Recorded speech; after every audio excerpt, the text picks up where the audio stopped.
pessoal, aqui está brand new state-of-the-art check-in hall. April 8 está onde nós vamos fazer nossa primeira fase, a primeira opening. Mas eu vou explicar ground handler, o Binkiding, onde nós vamos começar com parte de US-bound flights na pesca de check-in.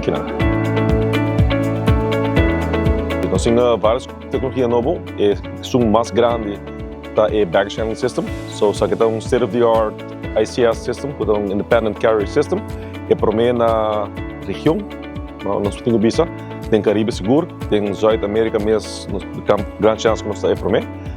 É também fully compliant sistema, nós está comply com o US CBP, nós comply com o TSA regulations e ultimately é plano para nós apply para o No Hassle Flying Act, qual o dono nosso é liberdade para toda a maleta que chega por de Aruba na Merca, pode considerar domestic flight ou domestic bag. Nós também temos 3 níveis de screening, level 1, 2, 3. Level 1 é IDS machines, onde você vai para trás, é machine grande. Dann check para explosives. Level 2 é on-screen resolution, OSR.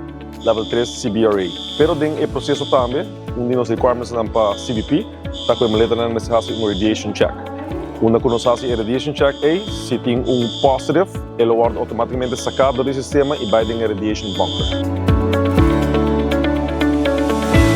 Porque nada onde passageiro não pode vir, então na mensagem no check-in, e bedoeling tá agora é que uma vez que você vai check-in que não, uma coisa que você dá drop off maleta na counters e bobo buy on your way. Esse é hopefully lo speed up o processo, onde que passageiro não agora é para check-in na mesa, drop maleta e vai den o processo para den na screening and so forth.